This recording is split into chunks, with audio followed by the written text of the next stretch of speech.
Salve, salve, povo de Deus! Seja muito bem-vindo, muito bem-vinda a mais uma conversa com o Evangelho para além dos templos. A gente sempre lembra que essa roda de conversa é transmitida por uma rede de canais, né? Então, por onde você esteja nos acompanhando, curta, comente, compartilhe, envie para aquele amigo, para aquele familiar, para que possa receber também, né, essa mensagem de carinho, de afago do Evangelho de cada semana. É uma alegria estarmos juntos a cada semana, a cada encontro, e claro, você faz parte dessa grande ciranda, né? Seja muito bem-vindo mais uma vez, e o convite é esse, nesse tempo pascal tão forte. Vamos esperançar de cada canto do planeta de mãos dadas, celebrando o Evangelho para além dos templos. Este é um movimento onde a fé transcende fronteiras e o amor nos conecta. É o Evangelho além dos templos, que quebra barreiras e nos mantém interligados. Ouça a boa nova. Deixe-a preencher sua alma, deixe-a inspirar seu caminhar. Somos um na fé, um no amor, como uma roda de samba, cada um com seu instrumento, mas tocando em harmonia. Unidos pelo bem comum, somos Evangelho vivo, o povo que luta por libertação, em defesa da vida, da paz e do amor. Muito bem, meu povo. Hoje eu tenho a alegria de dividir essa roda de conversa aqui com meu querido amigo e irmão Frei Juvander. Seja muito bem-vindo, Frei Juvander. Olá, Darlan, alegria revê-lo. Tô pertinho da Bahia, rapaz, aqui no Vale do Mucuri, próximo do Coisa Jequitinhonha, em boa. missão aqui em Teófilo Otoni. Uma alegria prosear com você e com todos e todas que estão chegando para essa roda de conversa. Maravilha, seja muito bem-vindo. Então, sem mais delongas, né? Estamos celebrando o terceiro domingo da Páscoa, esse tempo forte que a igreja, os cristãos vivem, né? A igreja cristã vive. E hoje a gente reflete o Evangelho de Lucas, capítulo 24, versículos de 13 a 35. Frei Wander, como sempre, né, para início de conversa, qual é a mensagem desse Evangelho, qual é a ideia inicial desse Evangelho? Fala pra gente, por favor.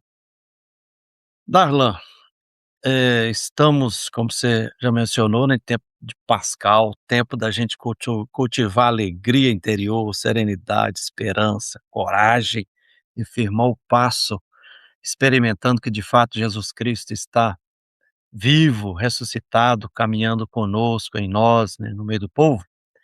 E esse último capítulo do Evangelho de Lucas, né, capítulo 24, versículo 13 a 35, é como se fosse, assim, um projeto pedagógico de como as primeiras comunidades e nós, experimentamos que Jesus está vivo e ressuscitado.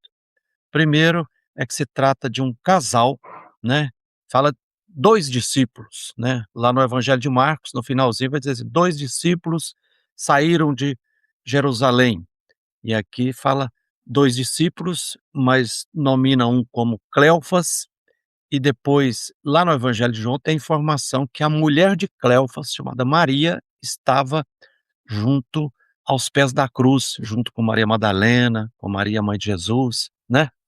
Então, mostra-se uma comunidade que está, temendo, como diz, as agruras ali da perseguição, né, e está fugindo de Jerusalém. O medo, estava com medo, né, no domingo de ressurreição, era tarde, né, era, diz, luz fora deles e dentro deles trevas, porque estavam com medo, desanimados e vai caminhando. E aí é muito significativo em perceber que ao longo da caminhada, o evangelho vai mostrar muito a caminhada, então eles caminhando e conversando, e aí começa a conversar, primeiro sobre a realidade, né. "Olha, você viu o que que aconteceu aqui em Jerusalém?" Aí aparece uma pessoa anônima, que depois é reconhecida como Jesus. Aqui está um detalhe, né, o anônimo não chega dizendo assim: "Ó, eu sou Jesus Cristo ressuscitado", é uma pessoa anônima. Então, todos os dias, o Deus da vida, Jesus Cristo, nos visita nos corpos das pessoas e principalmente das pessoas injustiçadas, empobrecidas, marginalizadas, discriminadas, né. E vai caminhando, E aí, ao tratar da realidade, o que é que aconteceu? Olha, mataram o grande profeta, Jesus, que nós esperávamos que ia nos libertar, né. Então aí refletindo sobre a realidade, vai aparecendo luzes, e aí eles começam também, conversar sobre a história. Aí, eh, chega esse anônimo que entra na conversa e fala: "Ah, mas vocês não lembra que Moisés e os outros profetas disseram?", né. Não era simplesmente, evocando a Bíblia no passado, mas a história. Então quando a gente volta para a história, reler a história a partir dos oprimidos, aparece um facho de luz que vai fazendo arder o coração, né. Aí depois alguém: "Ué, mas vocês estão meio difícil de compreender? Vocês estão, sendo chucros para entender? Vocês não ouviram falar que teve umas mulheres aí que experimentaram que Jesus estava vivo, elas foram lá no túmulo de madrugada? É, teve umas mulheres aí".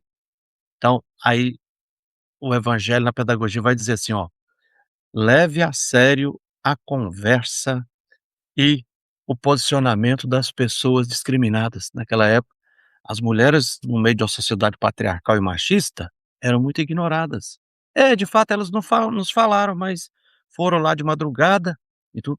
E aí, outro passo importante do evangelho, Darlan, que diz que aí eles fugindo, já se aproximando de Emaús, umas 2 léguas, né, uns 12 quilômetros, aí diz assim que Jesus faz menção de continuar, essa pessoa anônima.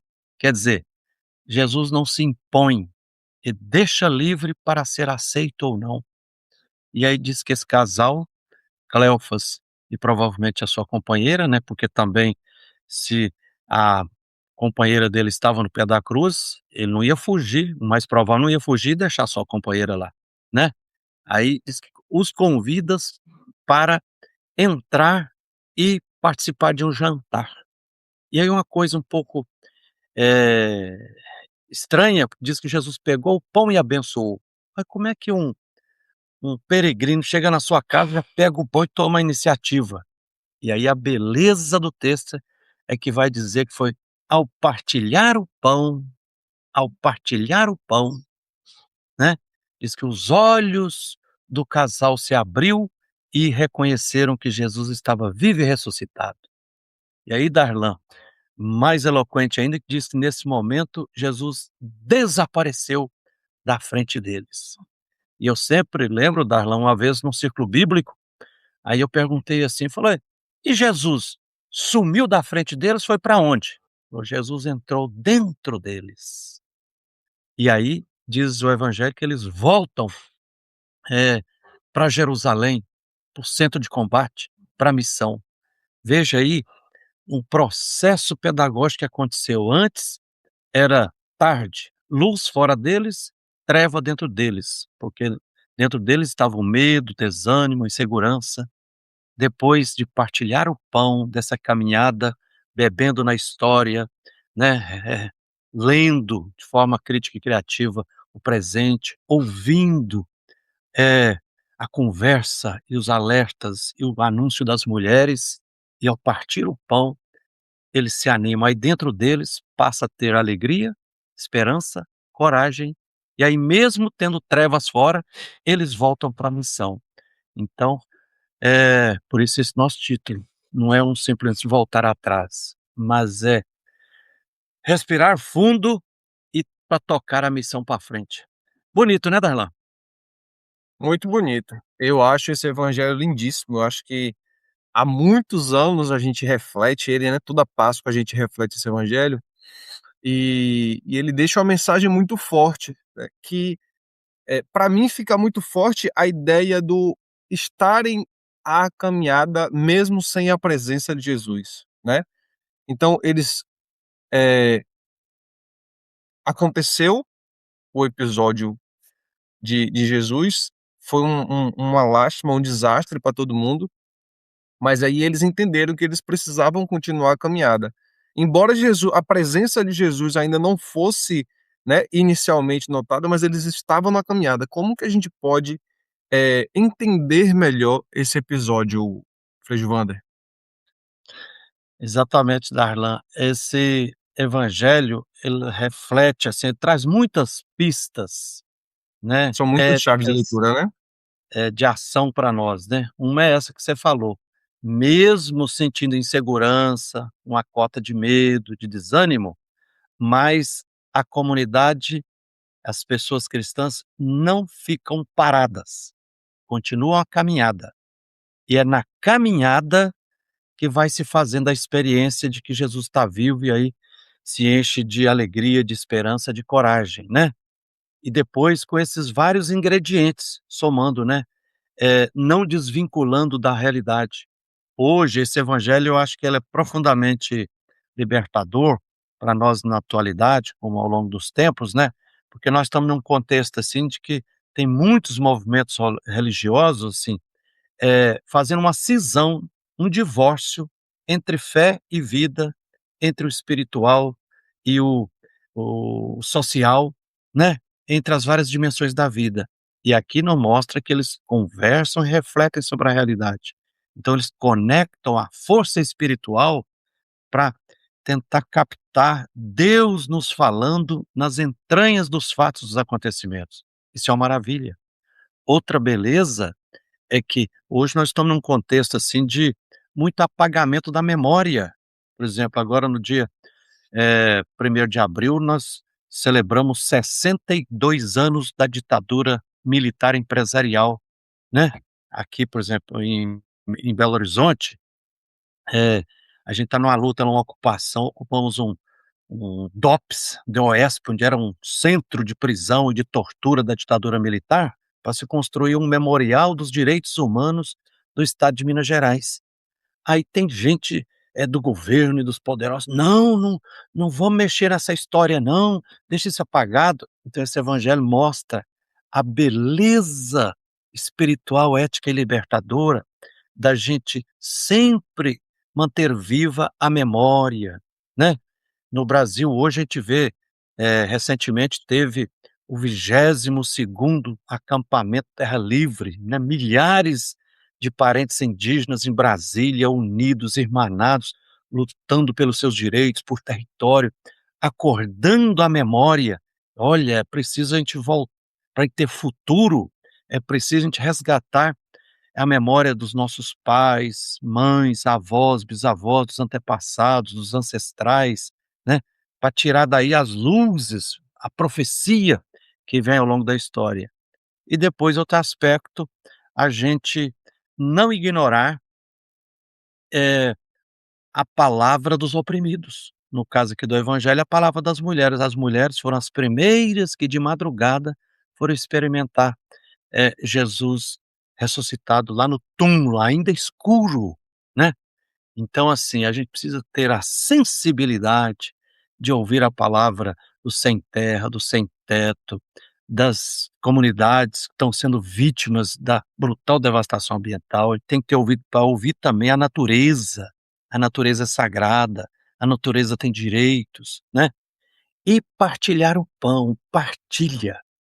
Aqui não o partilhar o pão sim, mas não só o pão, partilhar saberes, partilhar dores, partilhar, trocas de experiências, tudo aquilo que fortalece o coletivo, comunitário. Nessa experiência, as pessoas vão se enchendo de vida, de alegria, de esperança. Aí esse milagre, que é perceber Jesus ressuscitado, vai acontecendo. É maravilhoso isso, né, Darlan? É bom demais, Givander.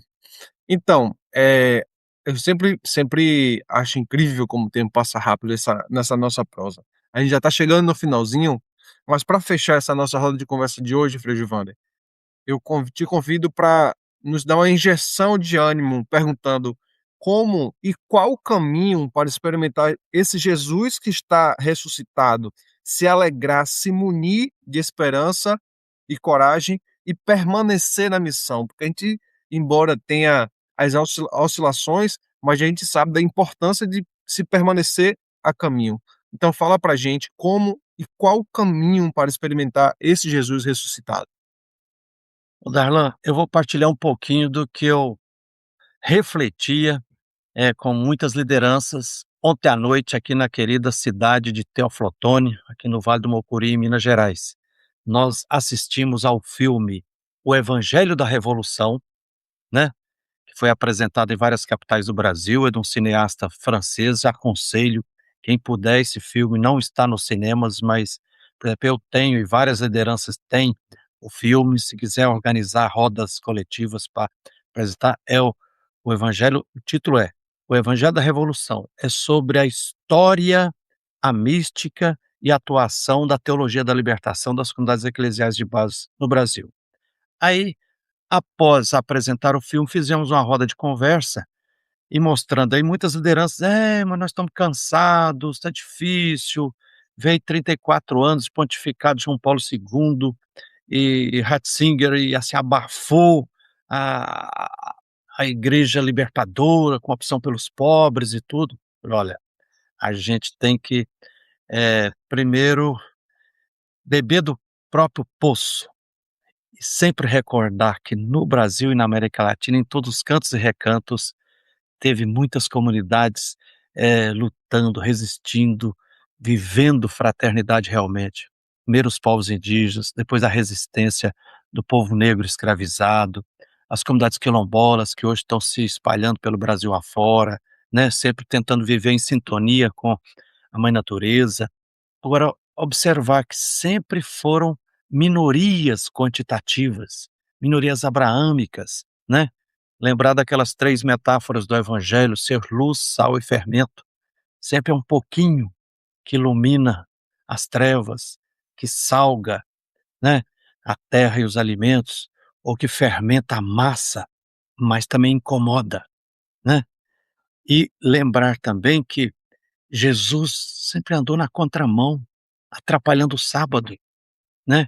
Se a gente for olhar na história da humanidade, é sempre uma minoria rebelde revolucionária que faz a história, que entra para a história. Se a gente for olhar toda a história, assim, os movimentos libertários em torno de Mahatma Gandhi, né, de Che Guevara, das revoluções populares, de Martin Luther King, é sempre uma minoria que puxa. E lembrar do Bertolt Brecht que nós temos que ser pessoas imprescindíveis, é lutar sempre, até nosso último respiro, né. Termino dizendo, Darlan, que naquele livrinho do Rubem Alves, Tempus Fugit, ele reflete sobre a profundidade da Bíblia. Ele fala lá assim, ó: quando descobre que cada segundo, cada momento da vida é único, inédito, acontece e nunca mais volta a acontecer daquele exato momento, a gente é convidado para viver intensamente cada momento, cada segundo da nossa vida. E a nossa vida é um sopro.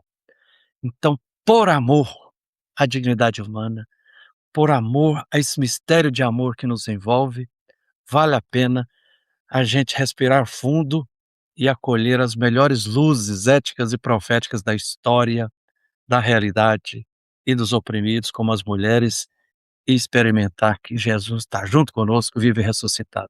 Então, vamos continuar. Eu sinto que esse evangelho, ele exorciza de nós o desânimo e nos enche de alegria, de esperança e de coragem. Darlan. Que bonito, Frei Gilvander. Muito obrigado pela sua reflexão, né, por nos ajudar na caminhada. A gente agradece também a você de casa que esteve sempre, esteve sempre conosco, e a você que chegou também. Seja muito bem-vindo, muito bem-vinda. E assim a gente encerra hoje a nossa roda de conversa, Evangelho para além dos templos. Beijo no coração, excelente semana e permaneça com Deus. Tchau, Um tchau. abraço. Tchau, tchau. E feliz Páscoa, né? Claro. Continuemos aí com tempo pascal. Que beleza. Maravilha.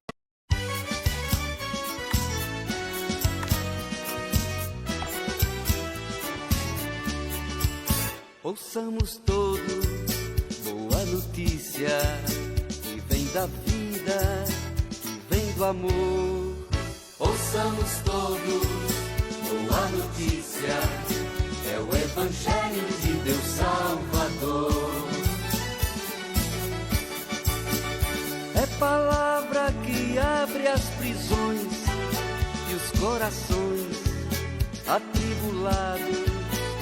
Nossos lábios se abrem em canções e os oprimidos são libertados.